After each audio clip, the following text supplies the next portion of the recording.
This is the Mind of the Meanie. Here are your hosts, the Blue Meanie and Adam Barnard. Peace, world, Merry Christmas, Happy Holidays, and welcome to the Mind of the Meanie, your weekly peek into the world, according to former WWE superstar and ECW original, the Blue Meanie. Or is he Meanie Claus today? We'll cover wrestling, music, movies, sports, and lots of useless knowledge, all contained in Mind of the Meanie. I'm your tour guide, your official elf, Adam Barnard, and he is the Blue Meanie, Meanie Claus. What's on your mind? Ho, ho, ho from the BWO. Yeah, how you doing, my friend? Merry Christmas to you as well, sir. It is a wonderful day here. I am excited to be doing this with you again. I'm always excited for the holidays. It's my favorite time of year. Yeah. So this is a wonderful day. You're actually listening to this right now on Christmas Day. So we hope from all of us here at the show, we hope you're enjoying your time in your holiday season with your family right now. And we thank you for taking time out of that holiday to listen to us. And we appreciate you. We wanted to give you a fun show today. Hopefully fun. But I do want to start with something amazing. A nice little holiday treat from a friend of the Blue Meanie. Are you ready, sir? I am ready, sir. Hello there. Hey, it's the hardcore legend Mick Foley wishing happy holidays to the Blue Meanie and podcast co-host Adam Barnard and the entire Mind of the Meanie Pod Squad. Congratulations on the upcoming 200th episode. Very exciting indeed. It's a great podcast, which brings hours of entertainment to all those who listen. And even if you've talked about it before, I think you need to go back and talk about the time that the Blue Meanie and I strutted our way out of the ECW arena. Happy holidays, and may the new year be nice. Thank you, Mick. We appreciate that, sir. Friend of the show, Mick Foley, stopping by for some holiday cheer. Thank you, Micker, for that wonderful holiday cheer. And that's very nice. That's very kind. Speaking of gifts, today's Christmas. Speaking of gifts, Mick Foley, including Stevie Richards and I, and his farewell to ECW was the ultimate gift he could have gave to Stevie and I as two young talent in ECW. Yeah. Because, I was very new to that company. I was a brand new character. Stevie had been around for a bit. He was wrestling with Stevie Richards, and then he got aligned with Raven, and they were tag champs. And so they knew Mick, but like me and Stevie as a duo were fairly new. So Mick comes up, and, Mick was included in a lot of stuff, which is great. There was one show at the Lulu Temple where me and Stevie were on that show like 4 or 5 times, coming out, Stevie wrestling, we're Raven, we're with Mick, we're doing a whole bunch of stuff. And then Mick created a thing. So Mick approached us. I forget what show he approached us, and he's like, yeah, I think I have an idea for my farewell. I want to include you guys in it. And me and Steve were like looking around, like, this is before Punk. So we're like, the Ashton Kutcher show punked, we're looking for Alan Funk, we came to camera, is this a rib, but he was dead serious. And, the night before, one of Mick's first farewell matches in Queens at the Lost Battalion Hall, he wrestled Chris Jericho, and he had me and Stevie in his corner. Wow. And then the next night, he has his match with Michael Whipwreck, and then he goes on the mic, and the cool part of this story, I just listened to Todd Gordon's audiobook, Todd Has Got It, which I highly recommend. Go and get that right now, hardback and audio. Mick goes on the mic and starts kind of promo about there's 2 guys in the back who, without them, there would be no ECW. One, was a visionary, and, he's laying it on thick, right? To the point where, and Todd says this in his book, Todd Has Got, that he legit thought they were talking about him and Paul Heyman. Him and Paul were about to go, they were up on the up where the hard camera is in the Eagle's Nest, and they were about to run down the steps. He goes, "Ladies and gentlemen, the Blue Meanie and Stevie Richards," or Stevie Richards and the Blue Meanie. I don't care which one was first. And we come out, and we're laughing at the crowd like, "Ha ha, fooled you!" Like Wayne's World, "Ha ha, fished in." And me, Stevie, and Mick do they hit New York, New York. Frank Sinatra's version, New York. Well, I think that the only version. I think it's the one, yeah. Yeah, I'm dumb. No. I had too much eggnog today. I feel a little sloppish from the nog. Yeah, I hogged the nog too much today. Flew into the bathroom. Yeah. So me, Stevie, and Mick do the can to New York, New York, which is a nod to him going to WWE. Yeah. And a little piece of useless knowledge. If you watch that match, he's wearing his Mankind boots. Really? Yeah, because he just got his boots from WWE and he wanted to break them in before he went to WWE. Smart. So the night before, I think he wore them the night before against Jericho, but he also wore them that night, the next night at the ECW arena. He's wearing his Mankind boots.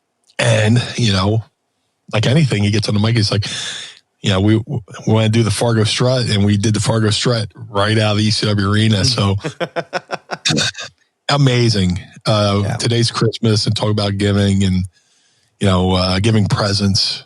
That opportunity Mick gave to me and Stevie was the ultimate present, because after that, doing something like that with Cactus Jack. Yeah. I keep saying Mick, but he was Cactus Jack at that point, and people were believing it was the last time they were ever going to see Cactus Jack, because they didn't know eventually he brought it back at WWE. Yeah. But nobody knew at that time. And the fact that you think you're watching the last Cactus Jack match in the original ECW, and then we're the last vision they have of him in that building. Yeah. Until later on, they had the hardcore homecoming shows, but that he made us made men. That's amazing. He legitimized me and Stevie in the eyes of those fans that night. And, even though we were heels, we got like me and Stevie would do things as heels, and because we're Raven, and Raven's feuding with Sandman. He's feuding with Tommy Dreamer. Right. And, we would do stuff and get babyface pops until another babyface would come out. But, that's the beauty of the ECW crowd, is they knew when they were seeing something cool. Right. Even though we were heels, it was a cool moment. Yeah. And they cheered and stuff like that. Like when we came out as Kiss, we're still kind of heels, and they were cheering, and then Sandman came out and beat the shit out of us, and then they were cheering Sandman, Yeah. But thank you to Mick for that awesome Christmas wish, and thank you for putting a stamp of approval on a very young Blue Meanie. I was only 21, 22. Wow. At the time. Wow. That was 95. So I was 22. Wow. So in my very young career. Yeah, Mick, I had to say I popped a little bit when I heard him say my name. I was like, oh my God, this is amazing. Mick Foley is, and specifically Cactus Jack is one of my, I would say, top 5 favorite wrestlers of all time. There's just something about the character and something about what Mick does with Cactus Jack, and it's just unbelievable, right? Not that I didn't like Mankind and all the other things that he did. It was just Cactus Jack is that one of those people that's like a tenet in my professional wrestling love. So to be acknowledged by the king of hardcore is something wonderful. So thank you, Mick. We appreciate you and that holiday message. And to start off the episode correctly by asking us to relive something and ask a question, which, sir, I'm going to ask you right now, Blue. Sir Blue. Yes, sir. Are you ready to ask Meanie? I would love to. It's time to ask Meanie anything. Ask me something. Yeah, cause I can't remember what regular air smells like. Don't forget Every single week. I got to throw Chevy Chase in there as a Christmas nod as well. Don't forget, every week we typically do a segment at the end of every episode where we ask your questions that you tweet at us using the hashtag Ask Meanie. But today we're going to give you a full episode. We're going to give you a full rundown. We got lots of good holiday questions here. But I don't have a holiday flavored beverage because, again, I drank all of the eggnog before it came on. So I want to know, Meanie, what do you got today as far as your seltzer is concerned? What you got? Well, speak for yourself, jabroni. Because I have a Bellevue pumpkin pie seltzer. Lucky. Dude, and the case was like $1.50. They were like, I guess it was a blowout. So I was like, I'll take 2. Wow. So this will be on the next couple episodes. Those are the kinds of blowouts I like, not the diaper blowouts that we've been dealing with. I have my sparkling ice. Yeah, Audrey is, especially in the middle of the night. It's really delightful. I have a sparkling ice raspberry lemonade, which I guess could be a holiday beverage if you wanted it to be, if you really tried hard enough. Anything's a holiday beverage. So we're going to crack these right now. We're going to get started on this episode here. We're going to go 3, 2, 1. Oh, yeah. Here we go. Son of a bitch. Good. So good. All right. Pinkies up. Pinkies up. Oh, yeah. That's good shit. Yo, that's not bad. Not bad. Yeah, I would imagine. They have a peach lemonade flavor of this sparkling ice, which initially I was like, I don't know how that's going to taste. It's growing on me, man. I see that sparkling ice at Aldi too. Yeah, they have the Courtney buys like a refrigerator full of them for me every week because I hate drinking water and they're sugar free. So it's fucking water, good shit. So for those outside of Philly, we say water. Water. It's got to get. You want to go with your water ice? Meanie. Yes, sir. Or should I say Meanie Claus? The season for a fresh cut is finally here with our sponsors of today's show, Manscaped. The leaders in below-the-waist grooming have just launched their 5th-generation lawnmower to help you avoid another silent night in the bedroom this year. Take care of your special snowflake with Manscaped and watch your South Pole shine like never before. Get the best stocking stuffer of all by going to manscaped.com and using promo code MINDMeanie for 20% off plus free shipping. Mrs. Claus will thank you, sir. And Meanie, I want to talk to you, sir, about how Manscaped has helped keep your elves looking sharp this holiday season. Man, Manscaped is knocking it out of the park again this holiday season. Whether it's the Weed Whacker 2.0, trimming up my ear and nose hairs, or the Lawnmower 5.0, helping me trim up my jingle balls, keeping them tight. I love it. And what could be a better gift for your friends and family, Meanie, than the gift of good hygiene and a few laughs? Starting with, of course, the Lawnmower 5.0 Ultra. This is the crown jewel of the holidays and, dare I say, the best ball trimmer of all time. This electric razor's advanced skin-safe technology is a lifesaver and known for reducing nicks and cuts on his Santa sack. But fun doesn't stop there. Does Dad have nasty nose hairs? You can save the day with the Weed Whacker 2.0 nose and ear hair trimmer. It's their Boxer Game week. You can take care of those chestnuts with Manscaped's Boxers 2.0, featuring their signature jewel pouch to keep you calm, cool, and collected. And also, too, there's nothing worse than somebody that's walking around with goat nails, pal. If their nails have seen better days, Manscaped has you covered with their brand new Shears 3.0 nail grooming kit. So go right now and get 20% off plus free shipping with the promo code MINDMeanie at manscaped.com. That's 20% off plus free shipping with promo code MINDMeanie at manscaped.com. Say ho, ho, ho to a well-groomed mistletoe with Manscaped. And as always, we thank them for sponsoring the program. Let's see here. We're going to start at the top here. Nate Smythe, Sheridan Ford Sales, Pod Squad member. You can join us today by going to patreon.com/Mind of the Meanie. Tiers at only $10. It's a great Christmas gift. You can, not too late to get your loved ones a subscription to the show. Adam and Meanie, what's one Christmas gift you always wanted as a kid but never got? Mine was the Lego spaceship. I still want that thing. Man, that's a good question there, man. deep, meaningful question. I was very fortunate. I had good grandparents who got me most of the stuff I asked for.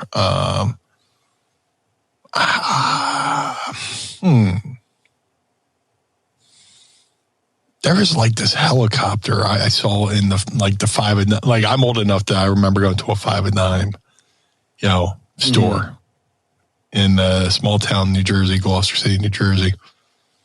And there was like this. I'm looking. We shop. And I'm looking up, and there's like this giant toy helicopter, which probably to adult me is probably a small helicopter, but to young me, right? I thought I could fly in that fucking thing, right? And it was nothing special. It was just plastic. And you had to manually rotate the blades,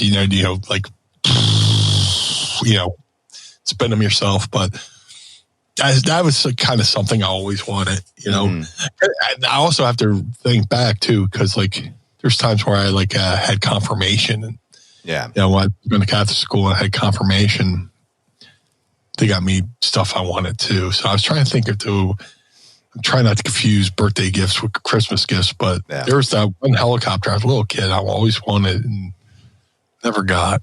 But I was fortunate to have really cool grandparents to make sure baby Brian got what he wanted. So I'm trying to think, man. I didn't really there wasn't really anything that I wanted that was like a hot item. You know what I mean? Like, the Tickle Me Elmos or any of that shit. Or Cabbage Patch Kids, like that wasn't anything I really wanted. I was just I was a Star Trek kid, I was a super nerd. Like those toys were not flying off the Christmas shelf, So I don't think there was ever anything same thing. Like my grandparents, I'm going to kayfabe you here a little bit, not give you the full story because I'm not going to talk about it here. But I had grandparents who looked out for me, and same vein, and I think I was pretty fortunate in that regard. That they came through for me as well. So no, I think I was good, man. I think I really never had any of those issues growing up. But I'm sure there's probably something I'm forgetting. But I was 30 some years ago. I don't think there's anything that they didn't come through for me with. So. There's something I'm probably forgetting too, but I bought so many cool things since then. It's kind of knocked it out of the memory banks. That's what I'm saying. Like when you grow up and you finally are able to spend your own money and get your own shit, man. Like I'll tell you this, man. I since it's the episode about the holidays and giving and just being joyful, like I am a fucking very fortunate person. I have a great job. I get to do this show. I get to do another show. And I get to have the things that I want, I get to enjoy life, and I get to go do things, and I get to collect stuff and things that mean something to me, and things I'm able to provide for my family, and that's to me ultimate success, right? Yeah. So I say all that to say that as I became an adult, I just kind of bought whatever the fuck I wanted to buy. There wasn't really any restrictions on it anymore, nobody told me no or oh we can. I was like, oh, I'm making big boy money now, toy store, here we go. Oh yeah, I'm gonna go buy some shit. Yeah, like I said, for my confirmation, I got some pretty padded envelopes, from the. I was like, story of my life, they're like, oh, you should put it away for whatever. I'm like, no, right now I went to G.I. Joe Fortress thing or whatever gimmick. And I bought it, played with it a couple of times, and it sat in the car, and it sat in my toy box for however long after that. I'm sure they were happy to see that. I only played with it one time, and they're thinking, we could have probably put that towards something meaningful. So it was meaningful at the time when you had it, man. So fuck yeah, I wish I still had it. Those things are things are worth a fortune now. You know what I found out recently? So I used to collect, I had a whole bunch of action figures as a kid. I had Ghostbusters. I had WWF, the Hasbros. I had fucking every single one pretty much. Yeah. And I was really into Dick Tracy, the movie with Warren Beatty and Madonna. Nice. And they had a whole series of action figures that came out from them. And I got them for one of my birthdays. And there was one missing called the Blank, which was the main villain, I think, in the movie, if I remember correctly. And Ironically. And the head removed on the toy, and it gave away the fact that Madonna was the blank, right? Spoiler alert. So they pulled these figures out of production before they were even like mass produced. So there's only like a couple thousand inside of like Canada and other places. And they're worth a fucking fortune now. They're worth like $3,000 or $4,000 a pop if you get them graded properly. And I remember I asked my brother, I was like, did we ever have the blank? Like, do we still have, like, why didn't we keep these, you know? And he was like, no, he told me the story, like, never any had anything. But like, there are toys and things that I've had looking back now. There's something, I forget what it is. My brother, David, was just telling me about it the other day. There's something that's like crazy fucking valuable, and we had a shit ton of them just laying around, and it was like, why didn't we keep this shit? Like, I'll have to ask him. I wish I'd tell a better story, but it was something that was like so inane and innocuous when we were kids, and we're like, oh, it's fucking ridiculous, you know? Now they're like, oh yeah, it's worth like $10,000 or $15,000. It's like, what the Jesus. fuck? I will tell you, I promise this is the last thing I have because it's mine of the meanie. Oh, no, but I mean, hey. When my uncle died, my uncle was a hoarder, but he was also a collector of different things. Some things that had value. And one of those things, action figure people will appreciate this. It was called a Boba Fett 21 back. And what that means in Star Wars lingo, it was one of the original Star Wars lines, the little tiny toys from like 77, 78. And it was the premiere, essentially, of Boba Fett, who hadn't been in the movie. He was coming in Empire Strikes Back.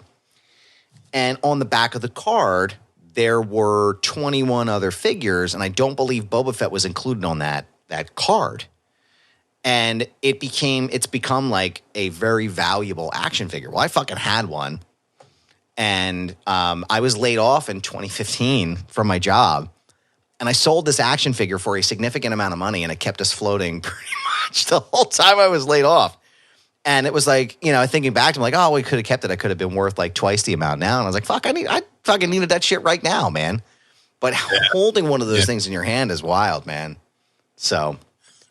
Oh, I got it. There's things, you know, I've had in my life that, you know, I wish I still had, but like, you know, 2005, 2006, I got laid up with a serious lung infection, lung surgery. Oh, geez.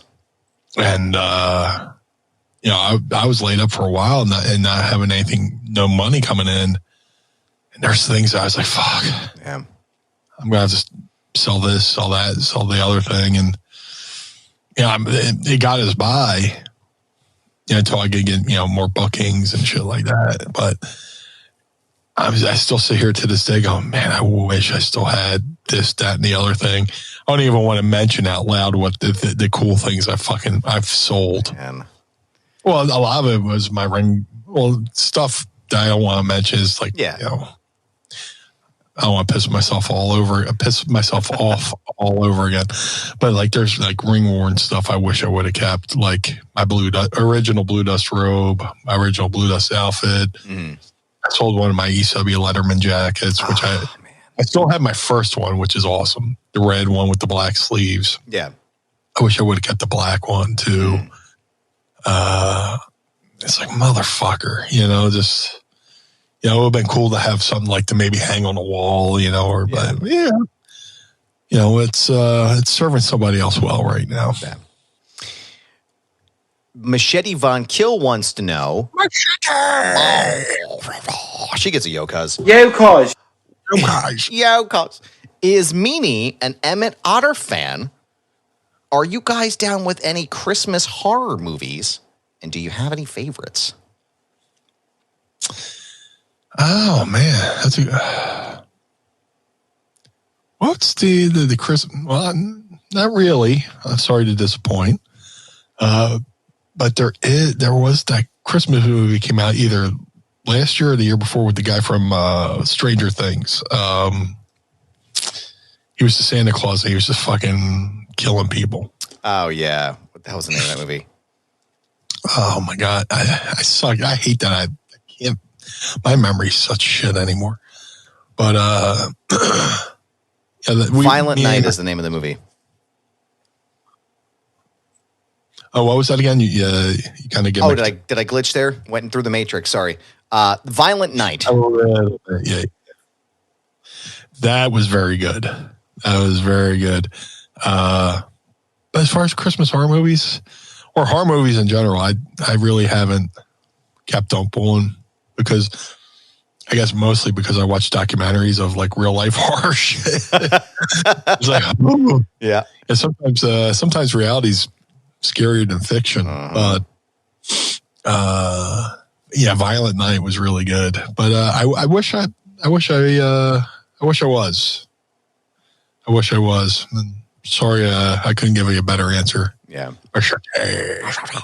I'm familiar with Emmett Otter. I don't know if we ever really watched it when we were kids. I know recently I like it slipped out of my head for a while, and then I'm a big fan of John Mayer's new channel on Sirius XM, and he's starting to play some Christmas music, and he played something from the Emmett Otter band, and I was like, oh shit, I forgot about this. So we may introduce it to the kids. I'm not sure, but excuse me, I am not a horror guy in general, so I tend to kind of stray away from those movies overall. But sorry, I wish I had a better answer for you too, Mishra. I'll give a bonus here. Something I just learned this past week that I had no fucking clue happened. And I haven't seen this movie yet, or I haven't seen this franchise yet, but are you familiar with the movie Terrifier? Yes, I am. Terrifier 2, parts of Terrifier 2 was filmed right down the street from the East Side Arena. Oh, no shit. No shit. You know where they have the Halloween horror maze and shit like that in South Philly? They filmed right in there. Wow. I literally just learned that. I was like, oh, holy shit. That's crazy, man. Never knew. But pretty cool. I only know that movie because I know two things about that franchise. I know Chris Jericho's in the second movie, and someone passed out in the movie theater and vomited on themselves in the theater because it was so gory. So awesome. That's maybe I should. I don't know. That's a hard path for me. Matt from Dover wants to know, on the Christmas present theme, what was the best Christmas present you ever got as a kid? Ooh. Like I said, I had grandparents that really took care of me. I probably have to say, the one year they gave me Van Halen Live Without a Net on VHS, which, being a nosy piece of shit that I am, I kind of knew it was there. And it took everything in my every fiber of my being not to sneak, unwrap, put in my VCR, watch, and then somehow try to masterfully rewrap and put back under the tree. But this is like, I'd become everybody knows I'm a huge Van Halen fan, right? I love all eras. Fucking don't at me. I don't give a fuck if you prefer David. I don't give a fuck. I give neither a shit nor a fuck if you pick one over the other. To me, it's all about Eddie. Yeah. But this is like right in the beginning of the Sammy years. And they put out a home video. And I think that home video is what really helped cement them as a band. Because like the album with Sammy went to #1, but then every album after that went to #1. And I think everybody I know in my age range watched that video, Live Without a Net, and which was filmed in New Haven, Connecticut, which is right next to where Mrs. Meanie grew up in New Haven. I mean, West Haven, Connecticut. It was filmed in New Haven. She's from West Haven, so and they refer to New Haven as New Halen, Connecticut. But it's probably one of my favorite home videos that I still watch to this day and watch. Probably one of the coolest gifts. Even though it's VHS, and eventually they wound up showing it on free TV. Well, not semi-free TV. They showed it on MTV. Yeah, I guess you had to pay for cable, but that's something I wish they would re-release on like Blu-ray. Eventually they put it on DVD. I'd love to see like a up converted version put out on 4K with extra songs, because I had the bootleg from that show. And there's extra songs they did that night, but they chopped them out. Yeah. They did like a cover of Wild Thing, and they did Good Enough, some songs off the first album. And there's a really cool thing. Everybody remembers from that era when they did the song Best of Both Worlds. Mm-hmm. And there's like a part in between there where we had this little breakdown, and Eddie's just playing the riff, and the crowd's, clapping along. And they play a part of Robert Palmer's Addicted to Love, which back in the day when the MTV Music Awards were actually cool, and they actually, awarded music videos and had live performances, they did like a live satellite, via satellite of Van Halen while they were recording that. And it made the MTV version, but then when the home video version came out, they cut Addicted to Love out of the home. I guess they didn't want to pay the royalties. Yeah, probably royalty shit. Yeah. So when I watched that, I was like, But I watched Live Without a Net almost every day. Wow. And there's some songs on Live Without a Net I prefer over the studio version now, and like the live version of 5150 from that VHS. I love the album, but the live version's so cool, you know. And in a lot of ways, I've had this conversation with other people, and I tell people, Van Halen kind of, inspired my wrestling career too, because you would see how they would work the crowd, entertain the crowd, whether it's look at the crowd making facials like, which you can see on patreon.com/meanie right now. Sign up today, not too late to gift it. Yeah. And it's, I believe in pro wrestling, you can find inspiration from anywhere, whether it's a movie or a piece of music.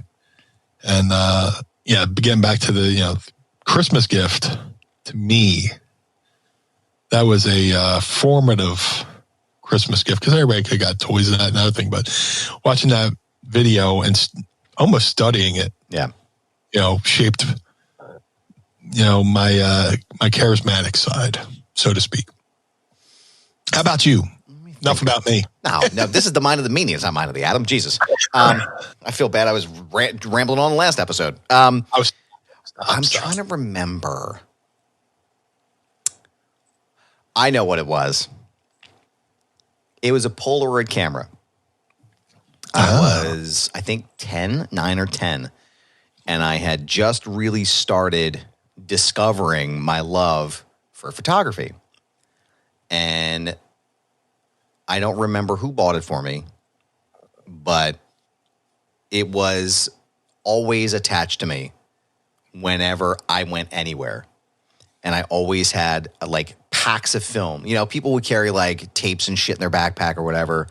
I'm carrying packs of Polaroid film in my backpack, right? Oh, excuse me. I had that fucking thing everywhere. I still have the Polaroids. I have a shit ton of them in my photo box, right? And they're not particularly good, but they just documented my life from that period of time, right? And I loved it. I don't know what happened to it. I think it broke eventually at some point, and then Polaroid went out of business, so you couldn't find the film anymore. Yeah. And so when we moved to Pittsburgh in 2020, I bought the kids. James and I went to the Walmart out there, wherever we were, and we bought an Instax camera, which is like a modern-day Polaroid type of thing. So around the holidays every year, we typically go and we'll buy a couple packs for the Instax, and we have books and shit that we put them all into. So it's like the saga continues kind of thing. But that was like the precursor to me getting my first like actual film camera was the Polaroid. So that was probably, I would say that was probably the best Christmas gift I ever got as a kid. Obviously the toys were fucking great and all, but like the fact that when you connect with something like that and it's so cool, you're like, oh fuck yeah, this is great. Like this means something, Like I said, it was a formative gift. Yeah. Yeah. Now look at you. You know, look at all the photography you do now, man. Dude, I'm fucking photographing Rage Against the Machine at Madison Square Garden. Like, are you fucking kidding me? You know, and like, it all started from, like, really from that time with that Polaroid camera. So, yeah, I would say that's probably the most formative gift and the most important one, and my favorite. You know. Yeah, I still have we had a Polaroid camera too, and I have Polaroids. I have Polaroids I took at when the AWA came to Atlantic City. I went to that's cool. Watch Wrestle with my grandfather at the Tropicana, Atlantic City. I got like photos of the Freebirds and gorgeous Jimmy Garvin, and they're blurry as fuck because it's not like you're standing still, you know. Yeah, but you know, I got you know, kind of cool memories, you know, in Polaroid form as well. Yeah, it's just cool, man. It's cool to have those like little blips. You know what I mean? Like the little things, and I know we've talked about it before. Like, we both have our mark books, as we call them, you know, and the photos and stuff that we've taken kind of along the way, and you know, that's important to me too, right? Like, making those memories, like with my kids now that I'm older. Like, we just met Cody Rhodes a couple weeks ago now, as you're listening to this, and like, you know, it was a very special moment for the kids, but it was also special for me because I was there to watch it, and it was just, you know, like, it's like, I'm a mark for life. I can't help it, but that's just the way it is, and it's cool to have those things and to be a part of it. You know, Meanie, what's that, Adam? We hear this a lot. Every CBD company tells you that their product is the best. With quality control measures like lab testing and QR codes now becoming the standard, it can start to seem like all CBD brands are the same, but I'm here to tell you something, Meanie. They are not. Knowing what makes certain brands better will help you spend your money more wisely and have more confidence as you incorporate CBD oils, topicals, capsules, or gummies into your own wellness routine. And that's why we're proud to partner with Green Road CBD as an official sponsor of Mind of the Meanie. And Meanie, I know you're a longtime user of Green Road CBD. How has Green Road CBD helped you in your life? Let me tell you, Green Road CBD is a product I've been using for years. And when we started Mind and Meanie, I always was like, let's get Green Roads as a sponsor, because I use them almost daily. Whether it's the gummies, you know, to take care of the aches and pains of 30 years of wrestling, the topical solutions that help my knees, help my back, help my elbows, help my shoulders. Green Road CBD has done everything to help me maintain a pain-free existence from all the years of wear and tear as a professional wrestler. And to me, Meanie, that sounds like the Green Road's difference. And it comes down to a really few important points. They're just part of the reason that they've won industry awards year after year, earned thousands of 5-star reviews, and have heard countless stories from customers just like you about the impact that those products have had on your life. So Green Roads is led by a compounding pharmacist with 25 years of experience helping her community getting healthy. For her and the entire company, it's more than just a job, it's a mission. And not all hemp sourcing is equal, Meanie. I'm not sure if you're aware of that. But they select their hemp from high-quality American farms, and also not all lab testing is equal, which is why they use an accredited independent lab to conduct full panel tests on every single batch. And that's why Green Roads is an original manufacturer, not just a quote-unquote white label brand. So right now, you can go to greenroads.com, Meanie, and save 25% off of your entire purchase. Wow. 25% off of everything, Meanie. That's huge. And all you have to do is go to their website right now, greenroads.com, and use promo code Meanie at checkout. That's 25% off your entire purchase by using promo code Meanie at greenroads.com. Own the day with Green Road CBD, and we thank them for sponsoring the program.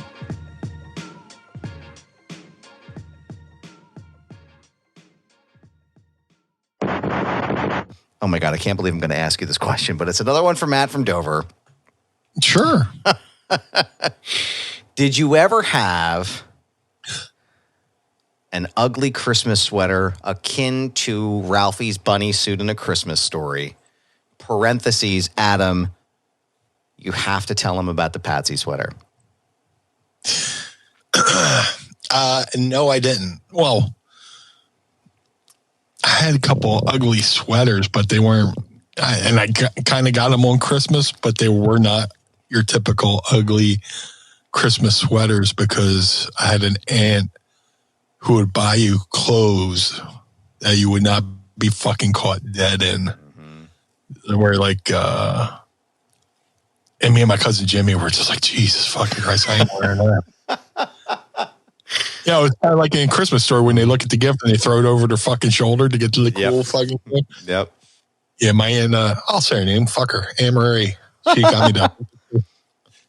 You know, that's the part of the family I don't talk to anymore. So, but yeah, she made great meatballs, made great sauce, shit Christmas gifts. But well, I'm gonna tell you about the Patsy sweater. All right, let me settle in. Hold on. Oh my God, I'm blanking. A Patsy sweater to have a photo of Oswald on it.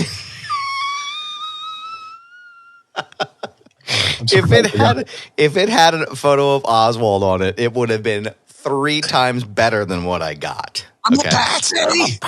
I'm a Patsy. So Patsy, it was my grandmother's name. Patsy was eccentric.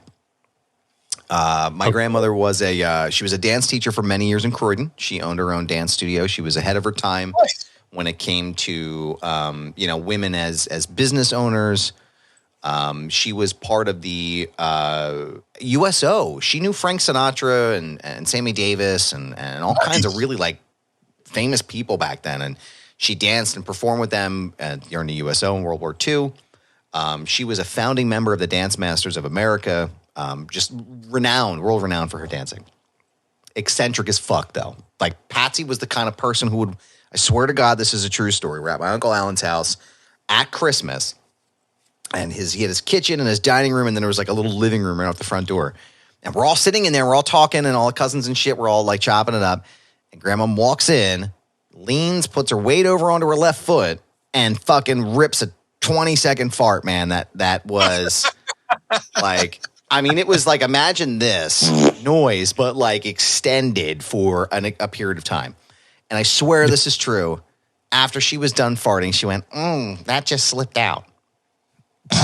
Like, Graham, that did not just fucking slip out. We all heard you, and we watched you fucking do the lean. Like, you fucking leaned over and farted. But, so Grandma... Patsy was a character, and I miss her very much. She's been gone 20 years, she's been gone 18 years now. But one year for Christmas, I can't remember when it was. I mean, maybe it was like it's in 5th or 6th grade. Here we go. And it was a sweater like this design here. You can see at patreon.com/mindofthememe. It was just a general sweater. Mine was like a blue-green color on a slate, and it had a bullseye on the front. And it had a bullseye on the back. And all over our sweaters were cut out handprints and cut out footprints that were like glued and like soldered on or whatever. Candy canes and fucking reindeers and shit. Candy cane. Oh my God. Great fucking reference. Great flick. From somebody who claims somebody who claims he doesn't watch horror movies, I knew that. Candy cane. It's the sheriff says we have a situation here. But all 3 of us, me and my brothers, Matt and David, we each got these sweaters and like all kinds of just outrageous shit on it. Like I think David's had a couple of like actual bells on it. So my brother Matt's nickname, and I'm going to tell you this part because I'm going to tell you like what we ended up calling him in high school. My mom's pet name for my brother Matt was always Bear because he was just this big, like bearish type kind of kid. So my grandmother decided to write that across the back of his sweater that had the bullseye on it. We're looking at these things going, what the fuck is this? This is insane, right? And we're like, did she put bullseye on this? And Matt goes, yeah, so they know where to throw the shit at us when we walk by wearing these things, right? And she dropped them off at our house, and like we have no pictures of them because they were so ugly. We never wanted to commit them to memory in that form. But now you're like, oh man, I'm fucking thinking. I'm like, man, I wish I would have still had that because I would have been fucking rolling in it right now at these ugly sweater parties. Man, it was the fuck. We wore them 1 hour when Grandma was there. When Patsy came over to our house that day, we wore them for an hour, and I was like, oh boy, it's really hot in here. I want to go get changed. And then we never wore them again. We promptly buried them in a black trash bag and launched them into the fucking oblivion. But yeah, that's similar to my Aunt Marie who got those fucking ugly sweaters. Similarly, there was like a little design on the front.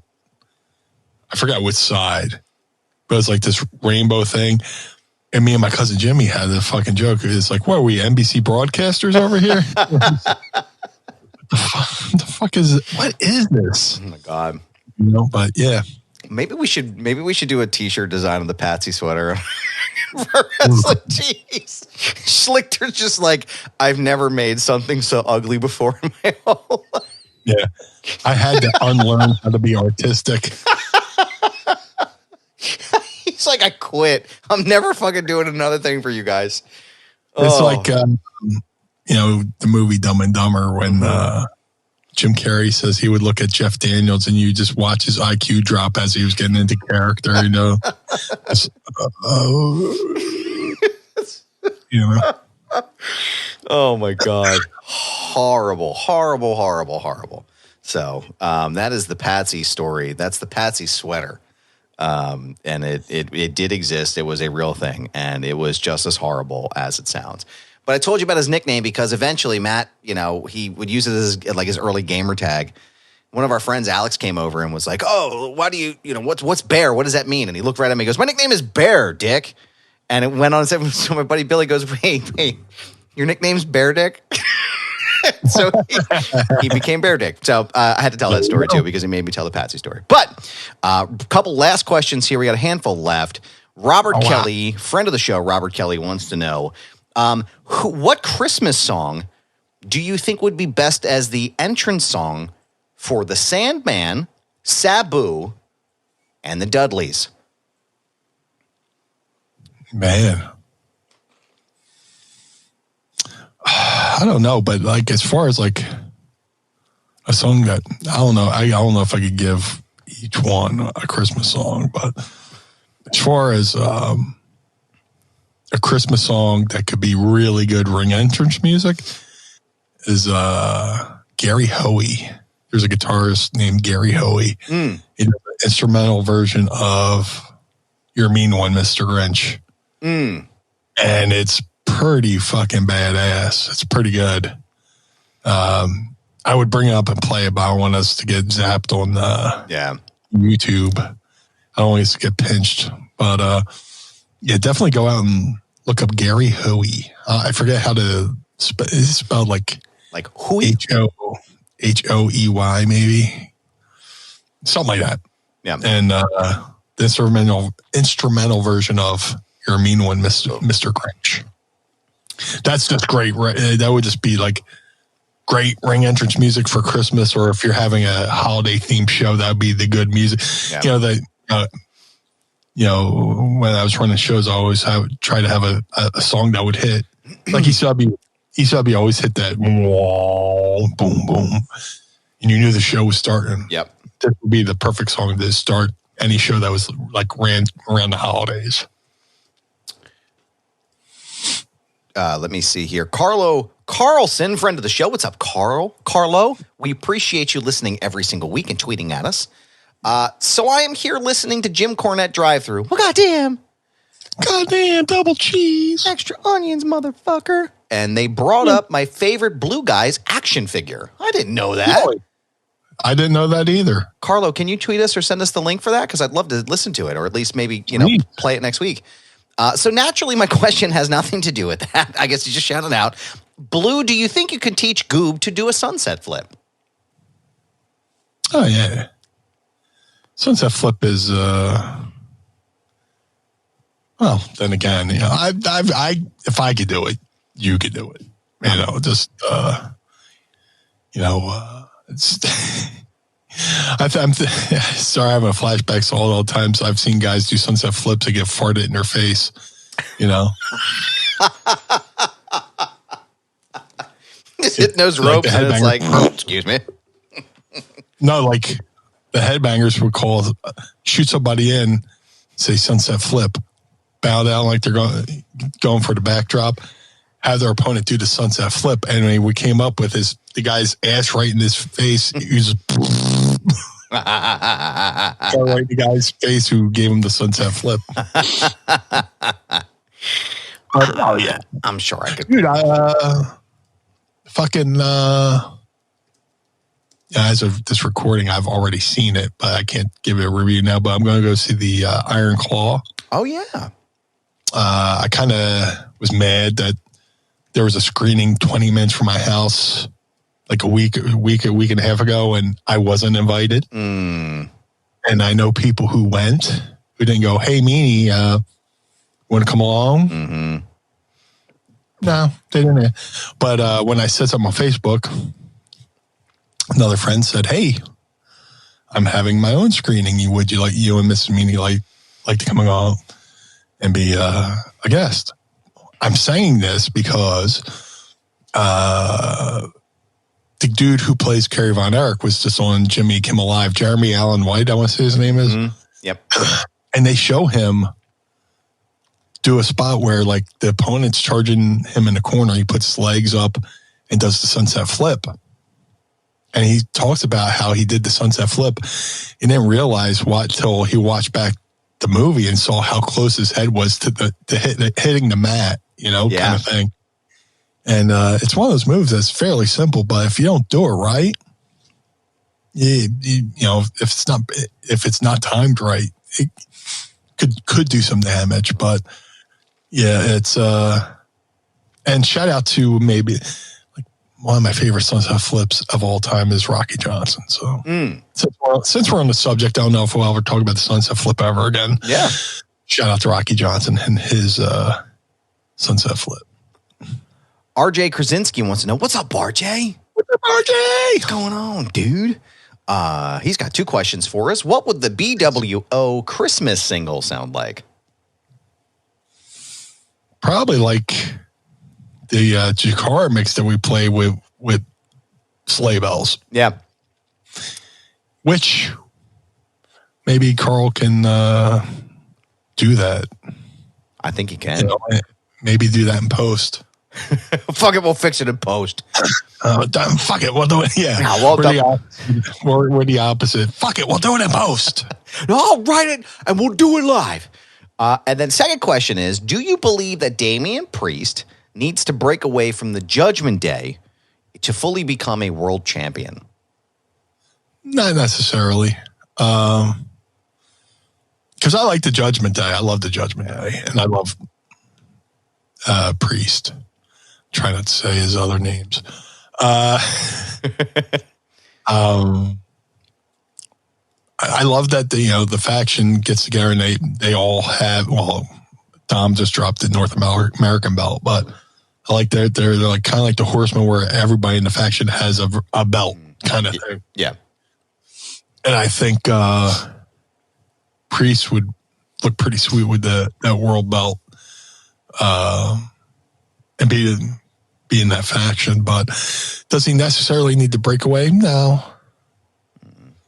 But I can see where some people would think that, but I don't think so. I like that faction. Yeah. I don't want them to break them up prematurely, like a lot of factions break up prematurely, I never realized that, like how little time DX was around for, Yeah. Really was only a blip, like a small window of time. But people are still talking about them. You would have thought they were together for like 20 years, which they kind of are, they're still your family, outside of wrestling, and they still do reunions. Mm. But that initial run was fairly short, which I never put together, in real time. Our last question of the day comes from It's Your Boy. Meanie, is your Christmas tree blue also? Believe it or not, it's not. We have it can be. We have a little white Charlie Brown-esque type tree that has the LED lights in it. So we can make it blue. Yeah. If you want. But Mrs. Meanie just did like a little nativity scene on her at TreyFabe on Twitter and Instagram, which shows our little setup there. But nice. We have a Christmas tree that's white we hit it with the blue lights. So technically, yes, it is a blue Christmas tree. And we hope that you are all having a blue Christmas out there, and we appreciate all your questions that you've sent in today. Today is also the last show of the year, which is crazy to think about. It is. But before we go into go home, go on YouTube and look up BWO takes over Times Square. Yeah. There is a BWO Christmas video that's out there in the YouTube verse of me and Stevie in Times Square during Christmas. So look that up. Yep. It's awesome. Go ahead and check it out. It's fantastic. What else is fantastic is all of your questions every single week. We appreciate you. Meanie, I can't believe you and I are going to be on the beginning of year 3 together. Amazing. Which is unbelievable. It's crazy that we have been doing this together for so long. It is has been such a wonderful journey with you doing this show. Likewise. Genuinely looking forward to this every single week. And we couldn't do it without all of you. We couldn't do it without you listening to this right now, sharing it, subscribing, liking, commenting, yelling it, hopefully at someone at Wawa that you don't know, because that's the Philadelphia way. We have a lot of people to thank that help us with the show, to help to keep the lights on here. Sam Krebs, Carl Pinnell, Andy Schlichter, who does all of our artwork, in Richmond, who provides the beats that you hear on our ad music. It just a group of the Pod Squad, like the people that are here with us on our Patreon page. We could not do this show without you. So I wanted to make sure that I shouted you all out on the show, since it's the last show of the year, and it's the show of giving and the show of showing, or the show about showing gratitude to you. So we wanted to say thank you for that as well. So Meanie, I want to just know real fast, Sir Blue, where can everyone stay up? If they're like, oh man, I want to keep this Blue Christmas thing going, where can they find you outside of the show? If you want to get on the naughty list and follow the Blue Meanie on all forms of social media, Facebook, Twitter, Instagram, TikTok, and Threads, at Blue Meanie BWO on all forms of social media. If you would like to support the Blue Meanie, go to Pro Wrestling. Hopefully you went to ProWrestlingTees.com and got the BWO ugly sweater logo design there. That's right. If not, I'll give you a lump of coal in your upper deck your toilet there. Go to ProWrestlingTees.com/Blue Meanie. If you would like to support Mind of the Meanie, please go to ProWrestlingTees.com/Mind of the Meanie. Collar and Elbow, the wrestling brand, go to collarandelbowbrand.com. Use coupon code Meanie. Or use coupon code MIND and save 10% over there at collarandelbowbrand.com. Shout out to Josh Thornton over there at madcatbeardcare.com. If you want to look good and smell good, if you're a bearded fellow like myself, go to madcatbeardcare.com. Get the Blue Spruce Beard Oil and Balm. Josh rounds up the kitties, gets them nurse back to health, and he releases them back out of the wild. So if you're a cat lover like myself, go to madcatbeardcare.com. The Ultra Pro Wrestling video game coming to all major consoles in late 2024. Ultra Pro Wrestling contains not only original characters by the amazing Hal Haney, but many real-world wrestlers, including myself, who I am trying not to spoil. Go to ultraprowrestling.com for more information, or follow them on Twitter at UPW Video Game. That's ultraprowrestling.com or UPW Video Game on the Twitter. Now, I don't know how much longer these are going to last, so you might want to get your orders now, but the Figure Collections Bone Crushing Wrestlers Series 1 variants of the Blue Meanie are available. I don't know how much longer. All Series 1s can be ordered now at shopfigurescollections.com. That's shop.figurescollections.com. And hopefully they still have the Blue Meanie, or hopefully they still have the BWO Blue Meanie. Either one, it's a fantastic choice. Shout out to Jim Nelson over at glaciersofIce.com. Jim made a 3 of 3 only handmade custom BWO Air Jordan 1 sneaker for Stevie, Nova, and myself. Each pair takes Jim about 50 hours per pair. So if you want to see these gorgeous works of art for your feet, go to follow. You can follow him on social media at GOI Kicks. That's GOI Kicks. To have the Blue Meanie on your podcast, that's you. Go to podstars.net. That's PODSTARZ, like the cool kids spell, .net. Cameo.com. Sorry, I'm getting ahead of myself. Go to podstars.net, register your podcast, and then book the blue guy. Cameo.com/Blue Meanie BWO. Cameo.com/Blue Meanie BWO for birthdays, holidays, and well wishes. If you want to book the Blue Meanie at Cameo.com/Blue Meanie BWO, please book through the website and not the app. The app takes a lot of your hard-earned cash, and I see, most of the town doesn't get to see that. So book through the app. But let's go over there and make somebody's day a little bit happier there at Cameo.com/Blue Meanie BWO. But most importantly, Ms. Barnard, where can we find you, sir? Well, thank you, sir. I appreciate that. You can find me on Instagram, Twitter, TikTok, Threads, because Twitter may or may not be a thing by the time you hear this, and Blue Sky. You can go there right now and follow me at all there. Oh, yeah. You can find me and follow me. Find me and follow me at all forms of social media at the handle. This is Goober. Yes, it's my handle. No, I'm not changing it. It's a brand, pal. So check it out there.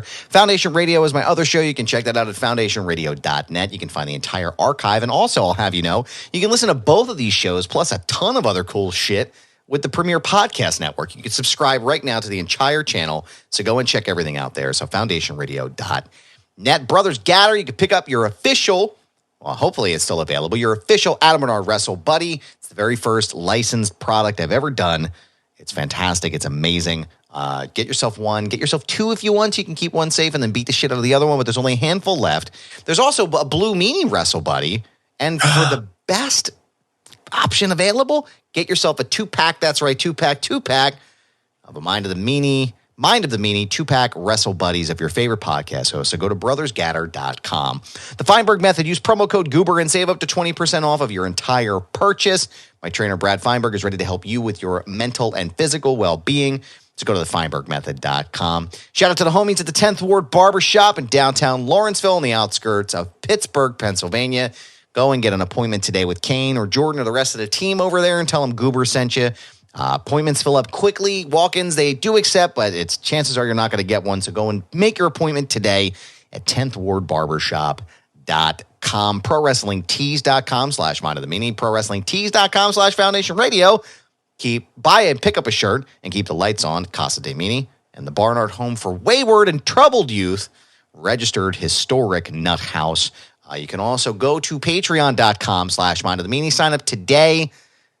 Tiers starting at just $10. Sign up and join us and watch our handsome, beautiful faces do the show for you every single week. Gonna hit you with one right there, and you know what we were doing if you were watching us. Patreon.com/Mind of the Meanie. I want to thank the Pod Squad for joining us. I want to thank you, Blue Meanie, for another very successful year of this incredible program that we do, sir. Do you have any final thoughts before we ride out 2023 into the sunset? Yeah, it's been an amazing year. I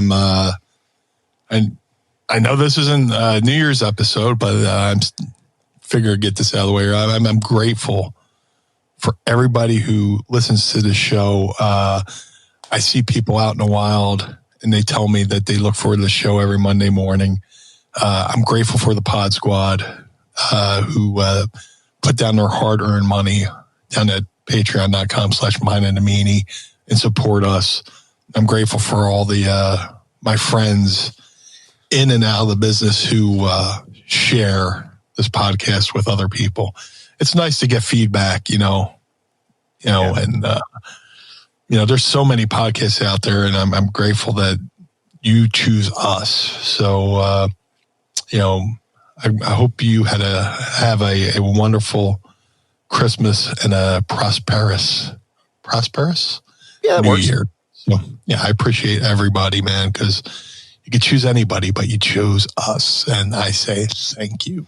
And we appreciate you. Have a safe, wonderful, fantastic holiday week. Enjoy the downtime with your family. And we will see you again on the flip side in 2024 to kick off the new year with us right here. Same bat time, same bat channel for the Blue Meanie. I am Adam Barnard. Join us again each and every week as we take a trip through the mind Blue World Order. of Meanie. Peace.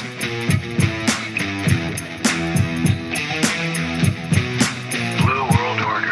This episode of Mind of the Meanie is hosted and executively produced by the Blue Meanie and Adam Barnard. It was mixed and engineered by Carl Pinnell. Additional narration is provided by the executive voice, Sam Krebs. That's me. Our intro music was performed by the Swamp Candles. Our outro music was performed by Chikara. Additional musical accompaniment is performed by Enrichment. Follow us on Instagram and Twitter, or X or whatever, at Mind of the Meanie, and become part of the Pod Squad by going to patreon.com/Mind of the Meanie. Find our entire show archive at mindofthemeanie.com. This has been a Butts Carlton media production. Butts Carlton, proprietor. Blue World Order. That was Blue Meanie's brain out.